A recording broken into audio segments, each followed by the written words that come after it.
This is Ao3 podfic, back with another podfic. Today I will be reading The Stormland Unfolded by Rain is Falling 13. This will be Chapter 13, The Ocean. Summary. Yuji's struggling with Sukuna, and Percy might just have the best water-based analogy to help. He's good with those, after all. Let's get right into it.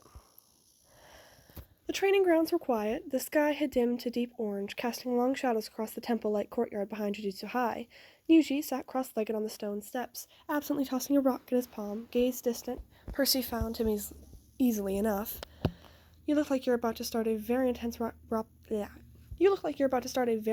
rock skipping competition with yourself. Yuji startled slightly, then huffed a small laugh. Nah, just thinking. Thinking's dangerous, Percy said, sitting beside him. That's how you hurt yourself. Yuji turned the rock over in his palm. Yeah, feels like that. For a moment, neither of them spoke, and the crickets had started chirping somewhere in the trees. Percy exhaled. I heard about what happened with the special grade, with Sukuna. Yuji's grip on the rock stilled. That you lost control, that you died before getting it back. He continued. Yuji didn't confirm or deny it. He just squeezed the rock, then tossed it aside. Did Sensei tell you? Percy nodded his head. Yes, but he also didn't have to. It's written all over you. You're afraid of flipping again. Yuji let out a sharp, humorous laugh. Yeah, no shit. What am I supposed to do? It's not like there's a rule book on how to handle having the King of Curses crammed inside you. Percy tilted his head. No, but I've seen something like it before. Yuji glanced at him, skeptical. You have? Percy nodded, eyes unreadable. Someone I knew. A cousin, in a way. He let something in. Something he didn't understand, and for a while he thought he could control it. Then he decided he didn't want to. But by the time he realized what he'd really done, it was too late. Yuji frowned. What happened? Percy looked at his hands. He killed himself to stop it. Yuji inhaled sharply. Percy turned to him, gaze steady. I'm telling you this because I don't want that to be you, and I don't think it has to be. Yuji let out a slow breath. Then what do I do? Percy grinned slightly. Ever been to the ocean? Yuji blinked at the abrupt change in topic. Yeah? Percy leaned back on his elbows. Then you know how currents work. The ocean isn't just calm or chaotic. It has a rhythm to it, a pull. If you try to fight against a rip current head-on, what happens? It drags you under, Yuji murmured. Exactly, Percy said, but if you move with it, if you angle yourself right, you can get out without wasting all your strength. The ocean isn't something you fight, it's something you navigate. Yuji frowned, thoughtful. So you're saying I shouldn't resist Sukuna? Percy shook his head. No, I'm saying you need to stop treating him like something you can hold back forever. That's why you lost control before. You were fighting a rip current, and you're lucky you only drowned once. Yuji exhaled sharply through his nose. That's not exactly comforting. Percy smirked. Yeah, well, I suck at pep talks, but I am good at swimming. So what do you say? Want to learn how to keep your head above water? Yuji was quiet for a long moment. Then, finally, he nodded. Percy had Yuji sit cross-legged, hands resting loosely on his knees. The courtyard was silent, save for the occasional rustling of wind through the trees. First things first, Percy said. You need to feel the water around you. Yuji cracked one eye open. We're not actually in water, though. Percy flicked his forehead. Metaphor, dumbass. Yuji huffed. Fine, feeling the water. Got it. He closed his eyes again. Percy's voice dropped to something calmer, more measured. Right now, Sukuna is a storm under the surface. You're treating it like you have to block the waves from crashing into you at all. But what if you don't? What if, instead, you rode them? Yuji's brows furrowed slightly. Picture an ocean inside your mind, Percy instructed. Let the waves rise and fall. You're not pushing them down, you're letting them be. Yuji inhaled, slowly. Now, find the current. There was a long silence. Then, there, Yuji murmured, voice distant. I think I feel it. Percy smiled. Good. Now follow it. See where it leads. Yuji found himself floating in an ocean that stretched into infinity, its surface shifting between ink-black darkness and deep crimson waves. The air was thick, charged with an energy that made the hair on his arm stand on end. The pull of the water was different here. He could feel the currents, not just in the ocean, but beneath his skin, running through him like unseen threads. Some were smooth, guiding, familiar, but others churned with something foreign, something invasive, something that wasn't his. He inhaled. This is what Percy meant, isn't it? He sensed the presence behind him. You've taken an interest in things far beyond your reach, brat. Sukuna stood where the sand met the water, watching him with an expression Yuji couldn't quite read. His voice was low, rich with amusement, but his eyes, those piercing, double-set eyes, held something else. Calculation. Yuji turned to face him fully. You're quieter than usual. Sukuna's lips curled. Should I be throwing a tantrum? You're finally doing something interesting. He stepped forward, lazily folding his arms behind his back. Though I wonder, do you even understand what you're playing with? Yuji glanced back at the waves, the pull of their current. I think I'm starting to? Sukuna huffed a short laugh. You think he can teach you, a man without a name, without a clan, without a place in this world? He tilted his head. That's what he is, isn't he? You don't even know what he's hiding. Yuji frowned, but said nothing. He's an outsider, Sukuna continued, stepping closer. A drifter who stumbles into things that do not concern him. People like that. They are dangerous, for you at least. His grin widened, teeth glinting in the blood-hued light. Because they leave, and when they do, all you leave behind is wreckage. Yuji's jaw tightened. You don't know anything about him. Sukuna let out a short, sharp, almost delighted laugh. Oh, but I do. You think I haven't been watching. His fingers twitched at his sides. There's something wrong with him, brat. Something other. You can sense it too, can't you? Yuji hesitated, because yes, he had noticed something. Percy moved like he was always bracing for something unseen, something just outside the edges of perception. He knew things he shouldn't, understood things he had no right to. Sukuna leaned in slightly, voice almost conspiratorial. What do you think he's hiding? Yuji exhaled sharply, shaking his head. Doesn't matter. Sukuna clicked his tongue. Oh, but it does. You're following the guidance of someone who doesn't belong in this world, who doesn't believe in this world. So tell me, brat, how can a man who has no stake in your future ever teach you how to control it? Yuji said nothing. Sukuna smirked. Ah, so you haven't thought about it. He could feel the waves licking at his heels now, the pull of the water stronger than before. But instead of resisting, he leaned into it. Yuji let out a slow breath. You're trying to make me doubt him. Am I? You're trying to get me to push him away. Sukuna chuckled darkly. I don't need to. You will, in time. If not now, then when you realize he has no place here. Yuji closed his eyes, and then he let go. He didn't fight the current, didn't resist. He simply followed the pull of the water, his water, and let it carry him away from Sukuna's domain. The ocean faded into nothing, and then Yuji's eyes snapped open. He sucked in a breath, like he was breaking through the surface of real water, his body rigid before slowly relaxing. Sweat clung to his skin, but he was okay. Percy sat in front of him, watching carefully. What happened? Yuji took a moment to steady himself. I saw the currents. I could feel them? Percy nodded. Good. And? Yuji let out a short breath. Sukuna tried to talk to me out of this. Said you don't belong. Percy huffed a quiet laugh. Not the first time I've heard that. Yuji hesitated, then met his gaze. Why are you here? Percy didn't answer immediately. He sat back, stretching his legs out in front of him. You ever hear of a guy named Odysseus? Yuji blinked at the sudden topic shift. Yeah, the Greek dude?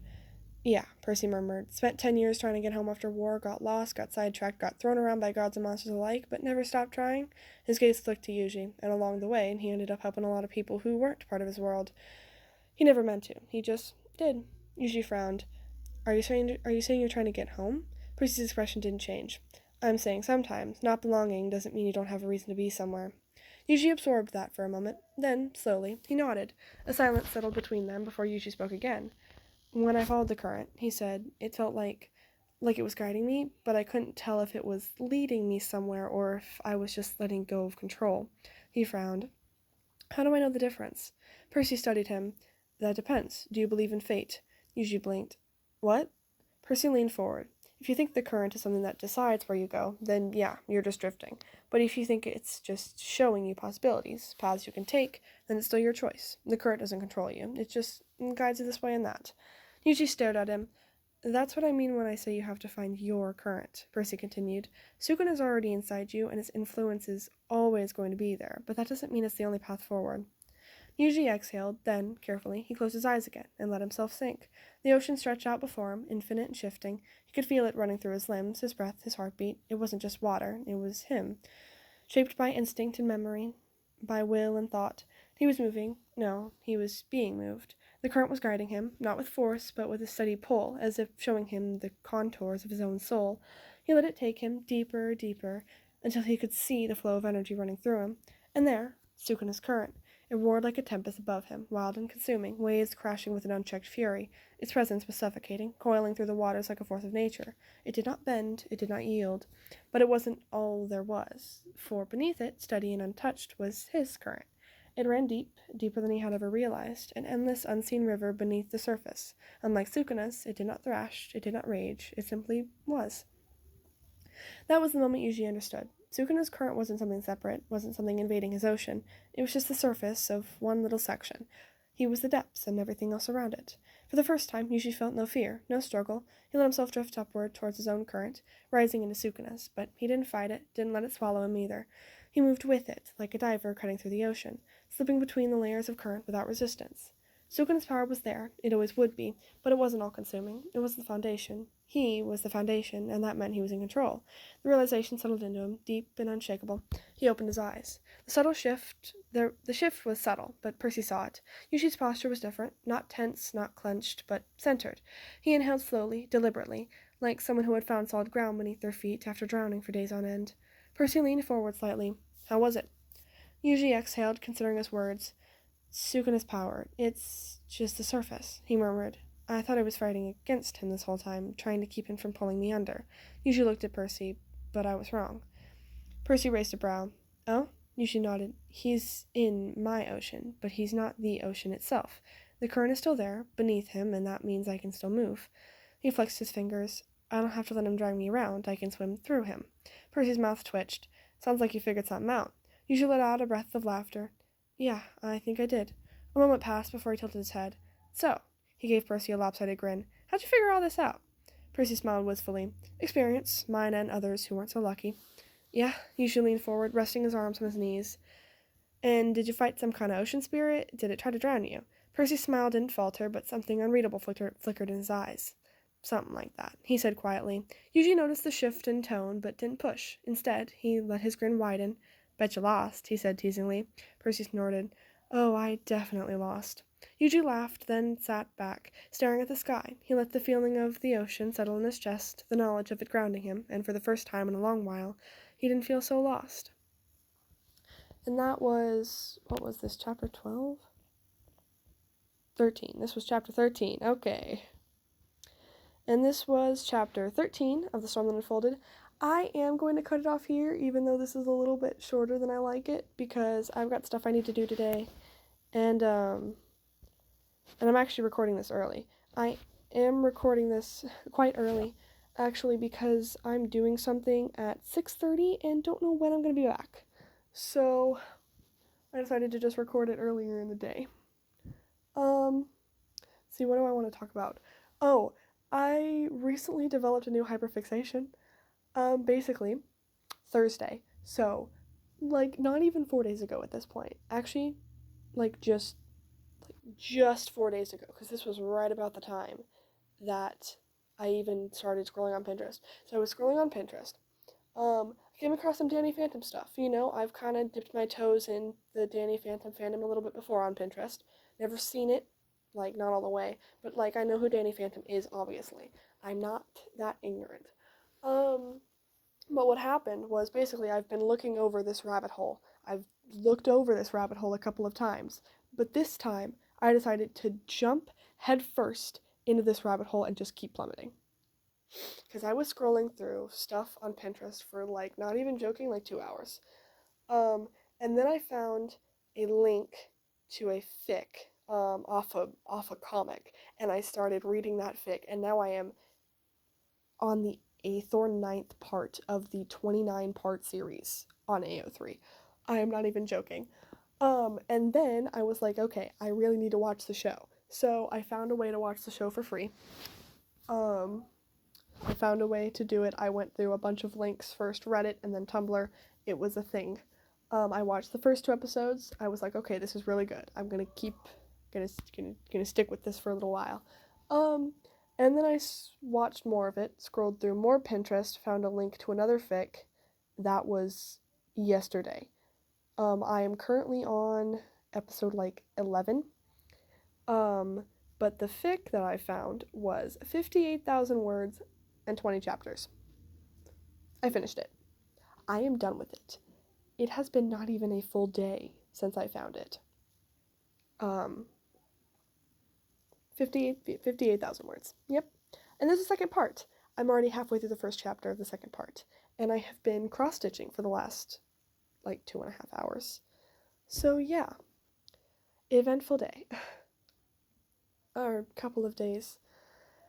So basically, I've dived headfirst into this rabbit hole and probably will not be leaving anytime soon because I tend to get really hyperfixated on things. Yeah. Let's see if I can talk for the next 10 seconds. Oh, the cross-stitch projects I'm working on are birthday presents for friends because I've got a friend whose birthday is the 4th and a friend whose birthday is the 7th of this month. So yeah. One of them is a cross-stitch keychain Lily from Pokemon Sun and Moon, and then the other one is another cross-stitch project. It is a Aziraphale and Crowley from Good Omens. Um, and the Lily one is a keychain because it's small enough for that. The Aziraphale and Crowley one, I'm going to ask for one of that particular friend's Good Omens shirts, and I'm gonna see if she will let me fabric glue it on to the shirt. And like sew it a little bit and then fabric glue it. Because it's a bit bigger and I don't think I'd be able to make it to a keychain very well, but I'd absolutely be able to turn it into a decoration on a shirt. Anyway, that is all for today. I hope you enjoyed, and I hope you have a great rest of your day. Bye!